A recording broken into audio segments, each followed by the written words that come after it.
Oh, hello. What's the date? What's the date? Give them the date. It's Thursday, the 4th of June. And this is really the first new entry on this digital device.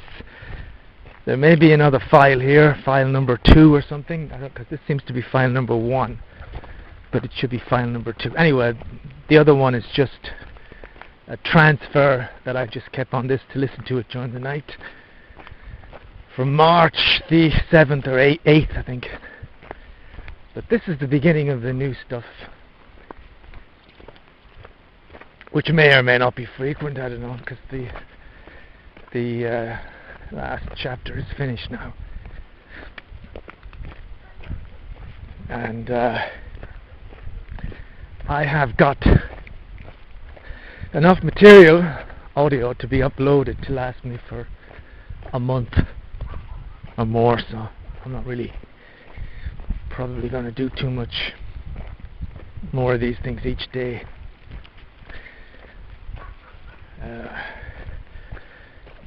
Because I won't upload them, although it wouldn't matter. I mean, I don't have to upload everything. You could just keep them, store them away somewhere. I'm going for a walk with Tuka on this Thursday. It's about, 4 o'clock. And our second day back in the Connemara, and we even had a few customers this morning. It's been raining extremely heavy today. Everything's muck.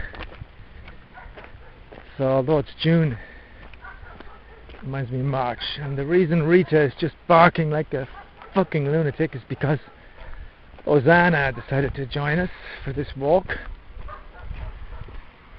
I have to say she's a bit more behaved. I'm kind of surprised. She's just kind of minding her own business and not bothering with Tuka or me. I don't mind walking a dog like that. She also found a small dead rabbit, Hosanna, that she was bringing around in her mouth for the last few minutes. I don't know what she's done with it. It's gone now. It's just when we get to the road, that's where the problems are. So I'm going to say goodbye because there's not really anything else to report. I'm getting to the road myself, and I got to make sure Tuka doesn't follow that other dog. Adios.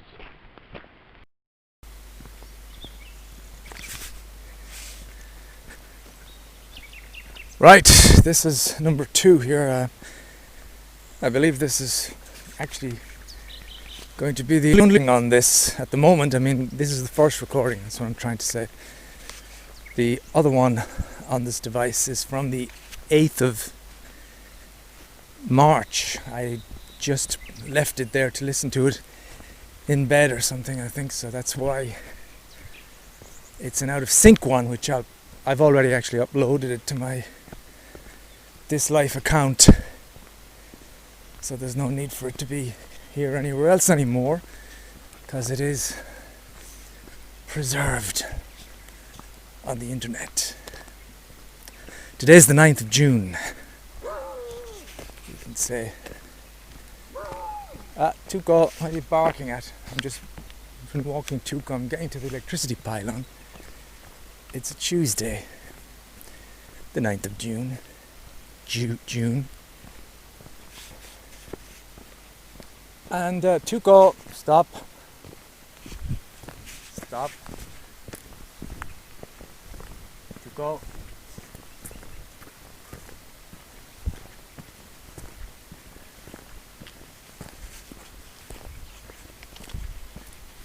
Allez, Tuka. Allez. Tuka. Allez. Allez, good boy. Sorry about that. I've seen two big dogs kind of up the pathway leading to St. Pancras. I was a bit worried they were going to start running down toward Tuka. Anyway, Tuka had been hesitant about this walk, and I think I know why. It's starting to rain, I think. And I think Tuka's got this little built-in weather forecasting system He's got his own little Google weather satellite chip built into his ass. And he knew it's going to start raining, so he was trying to tell me, if you keep going on, you're going to get wet. And now I'm far from home, so if it starts to come down, I am going to get wet. Anyway, 9th of June, Tuesday. Did I say that already? Yes, I did. 9th of June, Tuesday. 6 o'clock. Well, maybe after 6 now. I know that it's about 6:30. Because I was having a nap just before I came out. I got a call, which was from Jody, and I didn't answer it. Because when you're in bed and you're half asleep, and then that someone's going to call you and they're going to say, "You're going to the meeting, it's on in 15 minutes, and then you have that kind of rush and stress. It's the exact situation, I think, if Flo were in that situation, she would be the stressed one to have to do the meeting. Whereas I'm thinking, what's the fucking problem? I don't really need to do the meeting. The meeting is an Alcoholics Anonymous meeting, is to stop me drinking. I'm not drinking. At least I'm certainly not drinking today. And so I didn't go. And I kind of feel a bit rebellious over the course of this COVID-19 story, because the Zoom meetings have been very popular with our AA friends and colleagues. They've been running not just Tuesday and Friday, but really running, I'd say, every day. But I've been one of the few people I reckon that really hasn't really been taken by the Zoom thing, which I was saying is surprising, because I am quite on the laptop all the time, and I can kind of learn about technologies if I want to. But I guess the Zoom thing, I think I went to 2, maybe 3 of those meetings in all, and if you kind of really are honest with yourself and you say, as much as I appreciate the AA and everything, do I really need to be sitting here looking at these pictures and listening to these same individuals talk about stuff, when a lot of the time it just doesn't concern me? And I also have got this, I suppose, is this bit of more rebellious philosophy of, I don't want to be, goodbye Tuco, I don't want to be dependent on the AA. And I know there's also something nice about creating a little bit of drama in my fairly routine life. So I guess at some level I kind of enjoy having people all going, has anybody seen Eddie or heard from Eddie? I haven't heard from him or seen him in weeks and weeks. So you get people like John Woodgate and Jody calling me, because somewhere they're all wondering, oh my God, is he back on the stuff? Is that why he's not keeping in contact? Whereas I'm certainly not back on anything, but something in me doesn't like this sense of you've got to do your meetings. You've got to do your meetings. And so, although I don't want to cut all my links or anything like that, and I will send an email to Jody and ask her if she could send me the AA website. That's the word I was looking for, website. I couldn't remember that. And this time I'll try not to delete it, and I'll leave it there, and I can join in at some point. I mean, they're the easiest things to join in, ironically. And Zoom meetings, the beauty is you can click off anytime you want and just say your internet connection is having a problem. Anyway, today's Tuesday. It's our first Tuesday back. We opened up last Wednesday. So this is, like I said, this is the first real after the... Let's go this way, Tuco. The first after the coronavirus. No, this way, Tuco. Audios that I'm doing right now. I don't know if there'll be many or whatever, and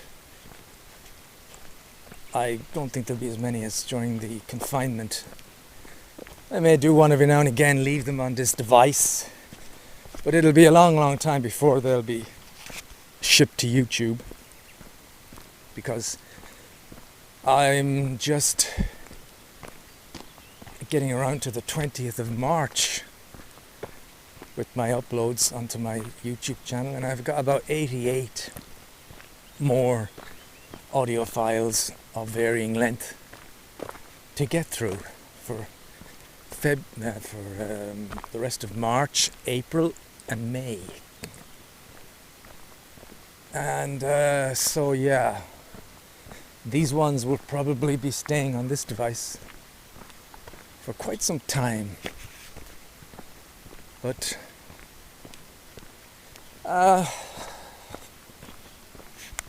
there's something about keeping a record of the way things are, because there was a little change in the force the other day, you know. Flo was in the garage, I was talking to her. I was talking to my mother on the phone, and I was saying to Flo, you know, I asked my mother if she wouldn't mind staying with Anne if things get too difficult at home. And she said no, she likes her own company and she loves the space she's in, and she's like Jim or her own father, or she would never want to live with anybody again or anything like that. A bit like my brother as well, I guess. I was saying that to Flo, and Flo said, yeah, you're like that. And then she kind of, in a too blunt a way really, she said, you know, this confinement and us being together has really cleared the idea in my head that I don't want to retire with you, and that I don't want to, more or less, don't want to be with you after we sell the Connemara. And I said something like, well, I too was kind of thinking that we should both keep faith in the fact that there is, and always could be the possibility that we may both meet other people in the future. We may have strong feelings again for other people. I meant it kind of in a nice way. It wasn't that anything should change, but when she said that to me and she started talking about, oh, maybe you could go to Marseille in the flat, because I am going to stay here. Flo often has a way of putting things that's very blunt and tactless. And it just upset me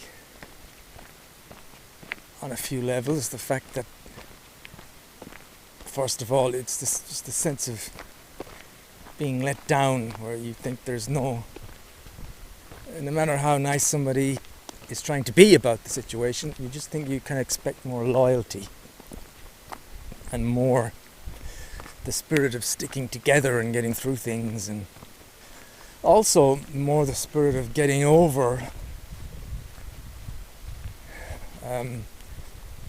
your reasons for wanting the other person to be different. Because I did say to Flo later, you know, during the confinement, I got up late, you got up early, I went to bed late, you went to bed early. We have our own lives and stuff. What's the problem with that? Anyway, yesterday,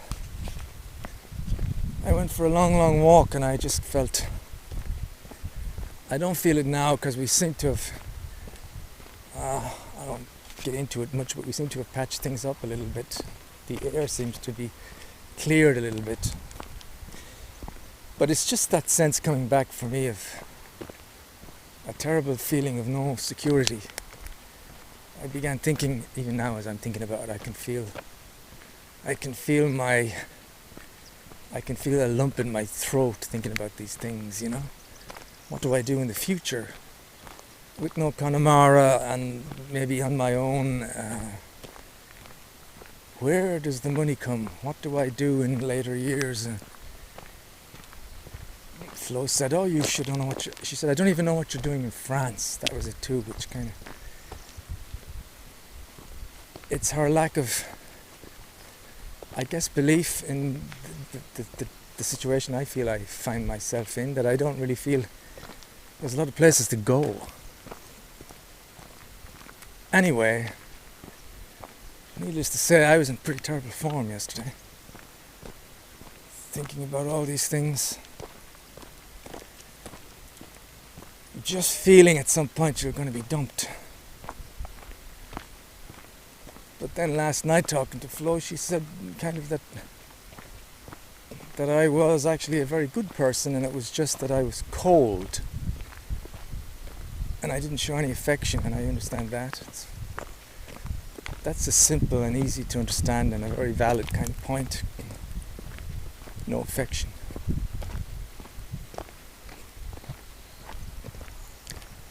And the other stuff didn't seem to have been a big issue anymore, but I don't know, it's just she seems to be in good form and we seem to be better now, to the point that, you know, if I say, is there any way you could call Freebox and find out if there's any chance we can get the internet connection sorted out, she doesn't kind of lose her mind like she could have done and say, you do it, why do I have to do everything? And she just kind of did it very happily, and so she's in a good mood. And so I kind of wonder, should I ignore her when she's in a bad mood? Should I just go, yeah, let her go through the thing? And if she says, like, even, you know, as soon as the Connemara is sold, I demand that you leave France. Just, you know, let her kind of say what she wants and kind of realize it's not really her speaking at that moment. It's just kind of a certain kind of rant because of the mood she's in.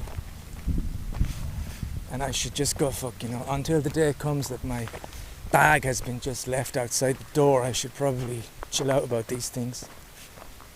Because like my mother said, I was mentioning stuff years ago, and she said, oh, married couples are always like that. But all these things pass. That's a long, didn't mean that to be so long, but I guess just to bring myself up to scratch with what was going on this second week of June at this point.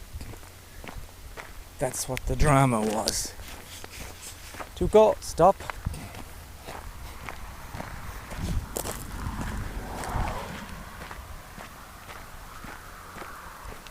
Anyway, as you can hear from the traffic approaching the street. Hello. Tuco, Flo is going to yoga.